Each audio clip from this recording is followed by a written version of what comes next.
मध्ये शिकत आहे। आज मी तुम्हाला गोंडला या विषयावरती माहिती सांगणार आहे। गोंडला हा महाराष्ट्रातील स्त्रियांचा खास सण आहे। अश्विन महिन्यात हस्त नक्षत्राला हा सण सुरू होतो।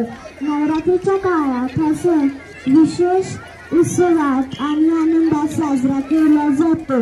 स्त्रिया आणि मुली पारंपरिक गाणी म्हणतात आणि नाचतात। या दिवशी मातीच्या बैला बनवून त्याची पूजा केली जाते।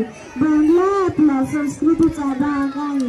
गोंडला हा आपल्या संस्कृतीचा भाग असून तो एकतेची भावना बाळगतो। माझे नाव अन्वी अनुप चावरे आहे। मी 4थी अ मध्ये शिकत आहे। मी आज तुम्हाला लोकप्रिय सणाबद्दल सांगणार आहे। गोंडला हा सण गणेश उत्सवापासून ते नवरात्री या दरम्यान साजरा केला जातो। त्याच्यात स्त्रिया आणि लहान मुली एकत्र येतात, अंगणात हत्तीचे चित्र काढतात आणि ऐलम्मा पैलम्मा गणेश देवा या गाण्याने सुरुवात करतात।